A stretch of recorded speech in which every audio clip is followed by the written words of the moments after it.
Hello and welcome back to the Chronicles from a Caribbean Cubicle podcast. This is Francis Wade, and here's an article I wrote for the Jamaica Gleaner. It's entitled, Should Your Board Interfere with Company Strategy? There's a whole school of thought which states that boards should leave strategic planning to executives. Instead, board members should only provide oversight. Does this point of view have merit? The COVID pandemic has thrown company strategies in disarray, whether they're NGOs, public or private sector organizations. Suddenly, reliable bedrock beliefs have been suspended as evidence pours in that a new normal is being born. Too many boards are caught off guard. Believing that strategic concerns are the purview of executives, they have taken a hands-off approach to recent events. For some time, many have never been regular attendees at their own board meetings. In some of our strategic planning retreats, they either decline to attend, fail to show up, arrive late, leave early, or spend the entire caucus distracted by email. In other words, pre-COVID, they stopped providing strategic direction. Unfortunately, too many of them are public sector bodies. Instead, they offer to ensure that the resulting plan is faithfully followed. They don't want to interfere. The folly of this thinking has recently become apparent. Here's why. Number one, COVID has collapsed the future. Our approach to running strategic planning retreats encourages companies to look 15 to 30 years into the future. Sometimes over protest, we explain the pros and cons of looking too far out versus not far enough. The key is to choose a Goldilocks planning horizon, one that's just right. Pity the companies which have chosen a horizon which is too short. Why? They'll have to restart their planning process. The truth is that organizations who chose long horizons already planned for the changes COVID has made urgent. The only difference is that the pandemic has brought the future closer, collapsing it. All they need to do is change the timeline. However, a company with a too short strategy would miss the ball entirely. They'd have to rethink everything simply because of a tactical error in forming their plan.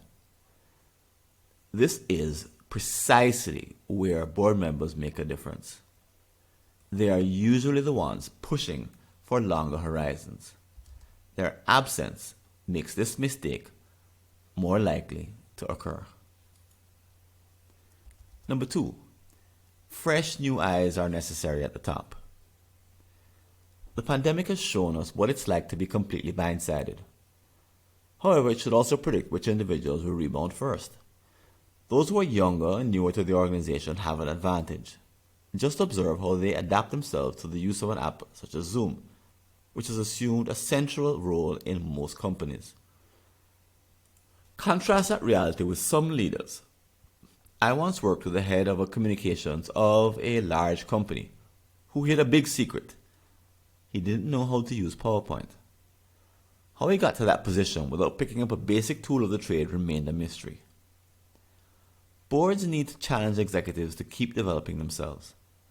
They should also welcome fresher, younger eyes into their ranks to prevent companies from becoming stale. As such, boards need to properly estimate how in touch they are. Unfortunately, many fail to include digital strategists in the boardroom, so it becomes difficult to provide proper guidance on the most challenging issues of the day. Number three, bringing back the best employees.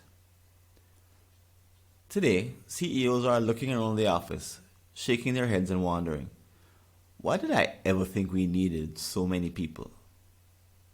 Now, their suspicions have been confirmed.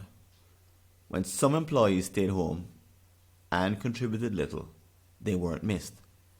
In other words, their prolonged absence wasn't a problem.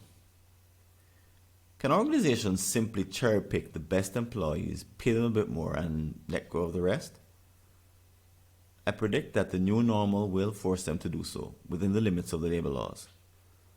Outsiders may complain that they're just being greedy.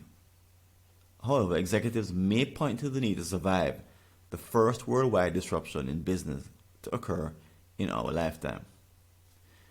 They are more likely to switch to a more digitally savvy workforce that can manage itself without being watched. Individual salaries may rise by so doing, but the number of total employees may fall. Overall productivity should increase even as payroll costs are cut. Boards should also prevent executives from rushing to return to a pre-COVID status quo, which wouldn't be sustainable. They should have a well-established point of view developed from seeing the inside operations of other companies. These are trying times, and the cozy collegiality of the boardroom must give way to the committed few who are willing to take a stand in an effort to keep companies afloat. Organizations need their boards to jump into the fray wholeheartedly. They must intervene to make the best of a messy situation and play their part in crafting a strategy that serves all concerned.